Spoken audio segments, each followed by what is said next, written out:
Matapos ang 3 araw na hulaan, teorya at excitement ay isinapubliko na ni SB19 leader Pablo ang kanyang magiging pasabog ngayong buwan ng Setyembre.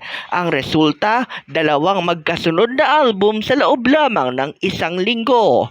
Ayon sa social media team ng Tubong Imus Cavite na leader ng SB19 at CEO ng 1C Entertainment, ilalabas ang Alon album ng Setyembre at 13 ng alas 12 ng madaling araw, habang ang Laon album naman ay sa Setyembre 20 ng alas 12 rin ng madaling araw. Hindi lamang yan, magkakaroon din si Pablo ng kanyang solo mall show simula Setyembre 15 hanggang Setyembre 29.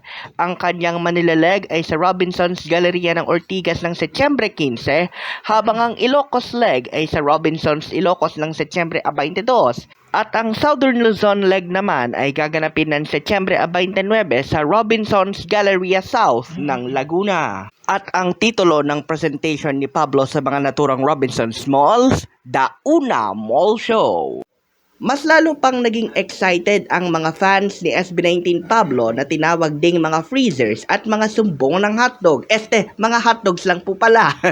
Dahil ng kanyang full reveal ng mall show at ng magiging double album. Marami sa mga fans mula Northern at Southern Luzon ang ngayon pa lamang ay nagpaplano na ng kanilang holiday patungo ng Laguna at Ilocos, pero ang mga nasa kamay nilaan ay matagal na nilang alam kung ano ang kanilang gagawin, tulad ng pagpila sa mga magiging ticketing or kung ano pa man na isa sa publiko ng Robinson sa mga susunod na araw. Trending sa Twitter ang mga katagang Alon X Laon na hindi pa humihinto simula pa kahapon, pero nadagdagan ito ngayong Freaky Friday ng katagang mga album ni Pablo.